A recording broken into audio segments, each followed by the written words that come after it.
we reflect on the missionary zeal of St. Francis Xavier, then we should ask ourselves, what was it that motivated him? What gave him that zeal to spread the gospel to the lands of the Far East? To go to a place where he did not know the culture, nor the language, nor the religions. He went there simply because he was called for that mission. And he gave himself to what the Lord asked him to do.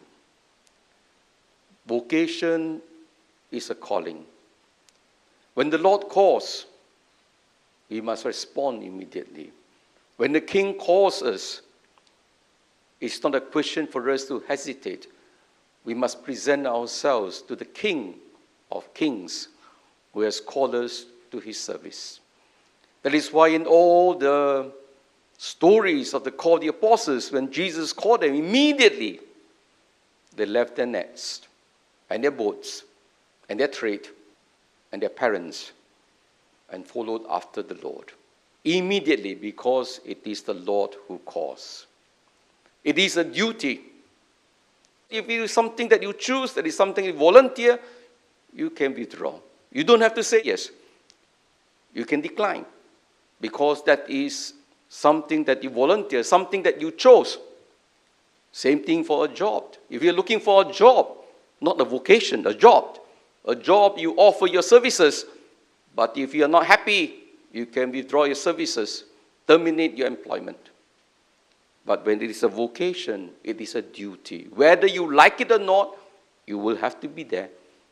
Just as parents have a duty to their children, whether it's Saturday or Sunday, there is no off day for parents.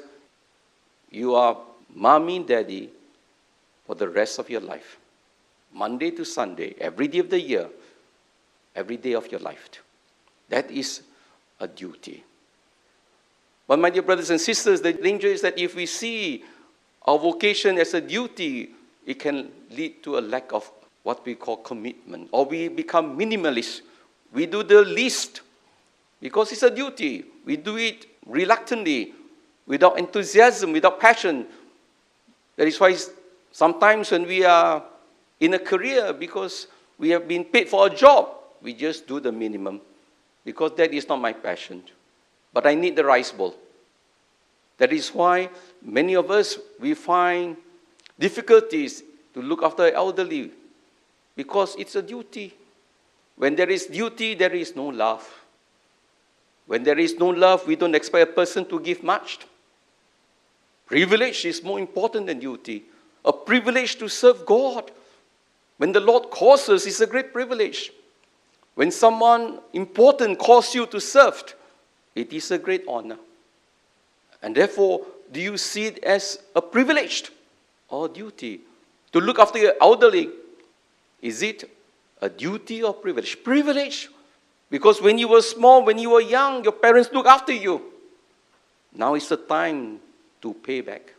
Now is the time to show them the love that they have shown you. When it's a privilege, we will do it well. It is very important if we want to reach out to others. We need to be men for all seasons. We need to be connected. If you want to evangelize, you must go to the battleground. You must go to the fields where the people are. Only when we are identified with them, then we can truly bring the gospel to them.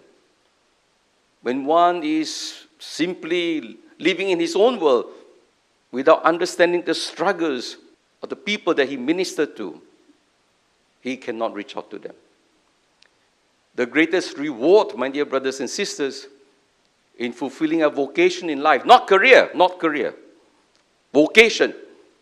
If we fulfill our vocation in life, we will receive a joy that goes beyond material remuneration, because it's a joy of making a difference in the lives of people, the joy of giving hope to people, the joy of restoring people's life.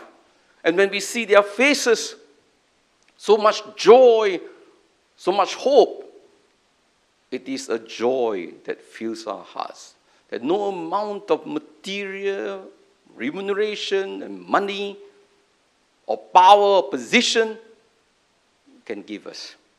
And this is precisely when we reach out to others with the gospel, we ourselves share in their blessings. And this ultimately, my dear brothers and sisters, is the joy of a missionary, a joy of a real disciple of Jesus.